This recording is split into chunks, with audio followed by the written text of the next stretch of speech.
Bagaimana orang Inuit buang air kecil di suhu 70 derajat Celcius? Agar bokong tidak kedinginan, orang Inuit telah mencoba segala cara. Anda harus tahu, suhu di kutub utara selalu di bawah 70 derajat Celcius sepanjang tahun. Semua benda akan membeku dalam sekejap. Kotoran yang dikeluarkan juga akan membeku dalam sekejap, menempel di bokong dan tidak bisa diambil lagi. Angin kencang menerpa bumi.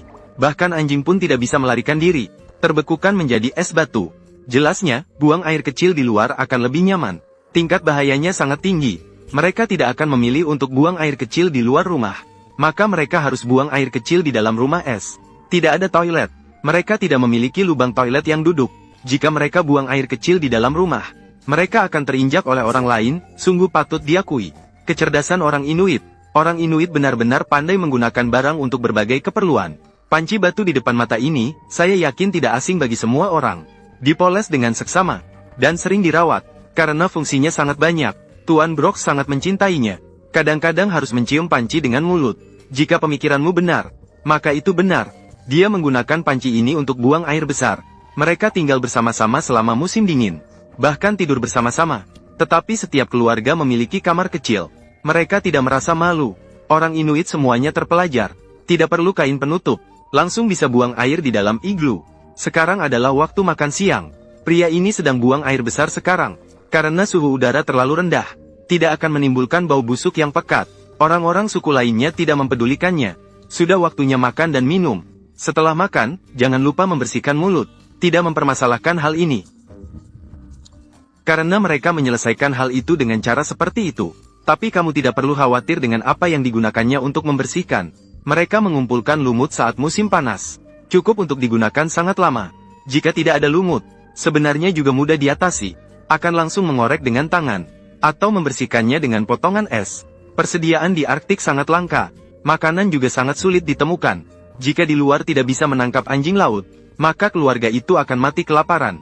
Makanan semuanya berasal dari alam. Mereka sering menghadapi krisis kekurangan makanan. Anjing-anjing Inuit sangat bergantung pada mereka. Mereka saling bergantung. Anjing-anjing harus menarik barang dan kereta luncur untuk mereka, dan membantu mereka berburu. Maka Inuit harus memberi makan anjing-anjing. Jika tidak, mereka juga akan kelaparan. Tentu saja kotoran yang ditarik keluar juga tidak akan dibuang begitu saja. Karena itu adalah camilan langka bagi anjing-anjing. Dan harus dimakan ketika masih hangat. Karena tidak lama kemudian akan membeku menjadi es lilin. Karena suku Inuit seringkali memakan ikan dan daging dalam keadaan mentah. Feses yang dikeluarkan, menurut anjing, itu adalah nikmat dunia. Tetapi jumlah anjingnya banyak. Bahkan makan feses pun harus antri. Hanya bisa memberi anjing makan setengahnya. Kelaparan membuat mereka lebih patuh.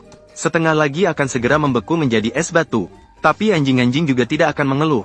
Lebih baik daripada tidak ada makanan. Beberapa anjing bahkan belum pernah makan feses Inuit sejak lahir hingga sekarang. Panci ini hanya bisa digunakan di dalam rumah es. Melakukan ini sangat bersih. Di mana-mana ada yang tidak bisa ditarik. Dan juga mudah untuk anjing menjilat dan membersihkannya. Kemudian digunakan untuk merebus air darah minum. Pagi ini si tua langsung marah. Sangat haus. Tapi di rumah tidak ada makanan maupun minuman. Dia hanya bisa meminta istrinya pergi meminjam makanan dari saudara tua. Si tua sering melakukan hal seperti ini. Old Bu dan Old Biao adalah saingan dalam cinta. Hubungan mereka terlihat baik. Sebenarnya, itu sama sekali tidak baik. Jadi, Old Bu biasanya meminta bantuan dari istrinya. Dia menyuruh istrinya untuk pulang dalam waktu 10 menit. Tapi istrinya biasanya menghabiskan 1 atau 2 jam sebelum pulang. Apakah kalian tahu mengapa? Tapi istrinya tidak pulang dengan tangan hampa. Setiap kali dia pulang, dia selalu membawa makanan enak untuknya. Seperti salmon dan daging anjing laut. Jadi, meskipun Old Bu harus menunggu lama, dia akan senang seperti seorang pria di akhirnya. Kemudian istrinya akan memasak sup panas menggunakan panci batu untuknya. Anda tidak bisa membayangkan seberapa senangnya. Bagaimana dengan anak-anak? Bagaimana mereka pergi ke toilet? Kulit anak-anak sangat lembut. Dan bahan yang digunakan oleh orang Inuit untuk membuat pakaian semuanya terbuat dari bulu dan kulit binatang.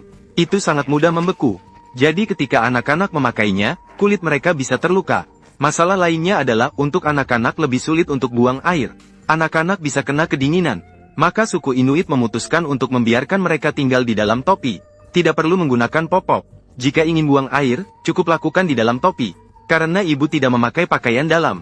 Ketika menarik di dalam topi, ibu bisa merasakannya seketika. Ini membuatnya mudah untuk segera membersihkannya.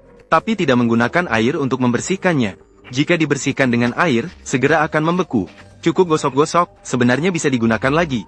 Bagaimana jika para pemburu tiba-tiba ingin buang air di luar? Harus diketahui bahwa suku Inuit saat menangkap binatang buruan di luar, akan segera membukanya. Langsung memakan mentah dan minum darah mentah. Tidak terhindarkan akan mengalami diare. Namun mereka juga memiliki cara untuk mengatasinya.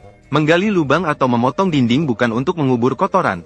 Di satu sisi, untuk melindungi dari angin kencang yang menerpa. Salah satunya juga untuk berburu hewan. Ada ikan di bawah air. Ada anjing laut.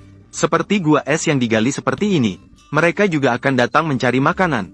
Anda harus mengagumi kecerdasan orang Inuit. Ini memungkinkan mereka untuk hidup ribuan tahun di Arktik. Tuan Bu sekarang mulai buang air besar.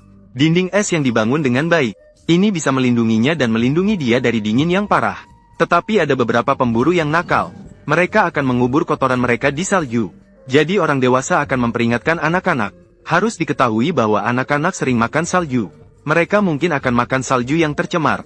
Jadi orang dewasa akan memperingatkan mereka. Jika menemui salju berwarna kuning ini, jangan sekali-sekali dimakan, karena mungkin tercemar. Tetapi beberapa anak-anak tidak mengerti. Melihat warna ini, mereka juga ingin makan. Mereka mengira warna yang cantik mungkin akan enak dimakan. Jadi saat musim panas, bagaimana mereka menyelesaikannya? Sebenarnya saat musim panas, tidak membeku menjadi es adalah solusi yang cukup baik.